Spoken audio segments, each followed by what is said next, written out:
G'day guys, it's Craig here. I'll just point out we had a bit of an issue with the sound on the Trestle Bridge S episode, so I'm just doing a voiceover for us here while we move into fast forward anyway. What we actually did was we pulled out some of the styrene pieces underneath, the bases, the pillars, and we've had to cut out some of the masonite. We put the masonite pieces under the track, you remember. We've cut out a big section, so we've got just the track running freely on its own over in the section over the river, and we then proceeded to put on the trestle bridge, fit it in. I had to cut out a few bits to make it fit, and then we put the glue in. We've installed it, put it on, and let the glue dry. Really, that's basically it. So you can sit back and enjoy the video after we've fixed it up, after the editor made an error there. We've fixed it, and I think move on to the next episode. So thanks guys, enjoy.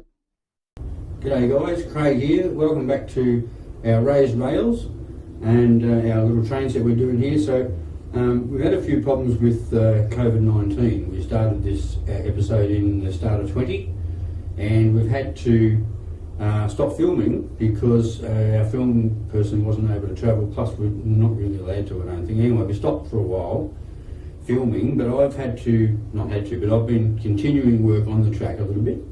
But I've tried to do things in a fashion where a lot of the stuff's not complete, and I've done that on purpose so that when we do start filming, we'll have those bits on film to show you how we've done that. But what we're going to do today is just show you what I have been doing, so you're up with where we're up to on the track anyway. Bit of a catch up, if you like. So I think if we start here at the top here, because I'm next to it, there's a couple of things here. Even if we start back on the mountain, we'll notice that the mountain's got snow, and we have painted it as well. We haven't done any flocking the grass stuff that we talked about in one of our earlier shows. We haven't done that yet. We're going to show you that later. But I have painted it, and I have put some snow on. The snow is the main thing here I have done with talcum powder and just dropping it from a height. So that's to get the effect, and it's very, very effective. It also allows you to suck it off with the vacuum cleaner later if you didn't like it. Or summer, could be summertime, there's no snow. But a very easy way and effective way of getting snow on top of your mountain. And also we've been making trees, you can see here, and we'll show you some of those. We've got some here. I'm going to show you how to make those, but these are some that I have made. They're like a spruce or a pine tree or something. I've used dried flower ends, the end of the season's flower, so the petals have dropped out, and I've just used the remainder of the stick on the flower. Same with these ones, a little bit different. It's from a tree at the front. Flower buds that were unopened, so early, so a little bit different, but another way of making trees. And again, flocking on top, powdering on top. So I'll show you how to make those later. And then we move back down to the catenary system here with the train. The catenary is the wire up top which brings the power into the train. In this case, we're using track power backwards through the engine onto the rails to put power into the rails, and then the power goes down through the stems to power some lighting. As the train comes through, some lights and stuff will come on. So we've got some of these standoffs here, our towers, our catenary tower, which we've made, and we've left one or two to show you how to make these. So basically a piece of wire goes up the tube. This is one of those straws that you get on the up and goes, and it's bendable and looks perfect when you bend it, and the wire holds the bend inside. You bend it with the wire in as you're making it, and leave some at the bottom. For any soldering, the wire will go straight onto there, which you won't see behind the track. So that's what I've been doing, busy with this. I've installed some, and we've gone to here, and we're going to increase this down further, and we'll do that on film to show you how it's done. So that's why we've held that to there. We've got some done, we've got some undone, not done. So we're going to show you how to do that. So it's just glue and a special size gravel. And I think we're going to be incorporating some flocking, some grass pieces bits of grass in that as well, on the track as well in some areas. So we've left that for now. The next thing we've done is some boom gates. We've been moving around the boom gates. This is where we turn the track on. Right, so what we've got here, these are servo controllers that you can get from the hobby shop for your aircraft and everything. The idea is that you can plug a servo in and test it. And we've used it to operate the boom gates. You hear a little train noise going off there. We've got a sound card on there. So if I turn that around, you'll notice over on the boom gates have opened to let the cars through. And we're just doing it by hand, because it gives you something to do as well. So that's a cheap way and an easy way of making the boom gates operate through a servo control. And obviously the boom gates are made out of 2 servos over here, just out of one of my old aircraft. And we're just controlling the servos with the servo tester, and it'll stay wherever you put it. So that's that. And then the other one is, this is a good time to just talk about our sound card that we've got here. Something I've picked up. This is from My Loco Sound, which you can get online. I got mine from a hobby shop. I think it was the last 2 in Melbourne, in Australia. And we've got it on auto, so every 20 seconds or so it'll put out a train sound, a horn, and that's adjustable as well. I can turn that off. This one's for a steam train, so it's actually got the blow-off valve. And if you put enough voltage into it, the steam engine will start puffing. We're not putting enough voltage in for that to happen. We've got one out the back on my steam track, which is happening off the track. This one's wired directly through a 12-volt power supply, so it doesn't start the steam engine. But it does have bells, crossing bells for your crossings, or it could be a yard bell in the yard. We'll turn them off, and it has the station master's whistle at the station, and you can manually do the horn as well.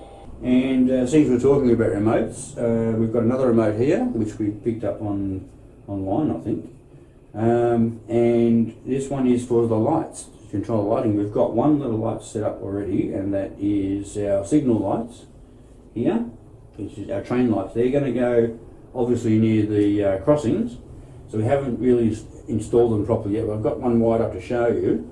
And up to 5 different things you can make this do, so including traffic lights on the roads. It does do the sequences. It's actually what's responsible for making these lights flash. I've got the box here. It's called Light Genie, so I think you might like to see that for the viewers at home, because it's a very good product actually. We're quite happy with it. So we'll move around the board a bit more, and we'll see there is these working boom gates over here, which we've got on the switch down the bottom here. So this is a packet board from the store, hobby shop. I wouldn't recommend it. A lot of work to put these on, and I'll give them a shot for you. We've got to turn some power on, yeah. And they work by a little motor, which is, we'll do a more detailed look at this later. But underneath here, we've had to make a cover and everything. There's a box here with a motor and stuff in it, and it pulls little strings, and the little strings go under the track, and they pull these gates up like a cable, and then when the cable goes back, the gates fall like that on their own weight. So a really intricate setup. Look, very scale, that's the idea, but I couldn't recommend it. Really hard to install, and I would suggest that it's going to break. It'll break soon. I've already run a train, a carriage, that I just rolled down the track, and it came off and smashed one. So I had to fix it already. So they're not very strong. Whereas the servos over here, you could run a train into one of those, and I almost guarantee you the train will come out second best. These are aircraft servos. They're designed to withstand an aircraft smashing into the ground. So a much stronger and easier way of doing things, which I recommend. So we wouldn't go down this path again. We bought these because we wanted authenticity. I wanted to test the health of the product, so that I could talk about it. I've done that. But we'll show you more about that as we go, because we're still installing the lights around this area, so I've got to do that, which is not the boom gates but the lights. Okay, moving along, and I think the other thing, one more thing we've done is wired up some of these lights. So when you use the frog to change the track, the lights will change. And I've wired it up so it does that, but I can't tell you how I wired it. I mean, not because I don't want to. I don't know what happened. I don't actually understand how these lights work, to be honest. But it seems to be, if there's a power coming from one side or the other, there seems to be a little bit of circuit in here or something that one side will dominate if it's got power on that side. If there's no power on that side, that's when the switching happens, from what I can work out. So, and if you like, we'll finish up, we'll run the train around and we might see that in action actually. And we're moving up the top here. So we'll come down to the station. And there's one thing, I'll just stop here because the driver has to go to the toilet.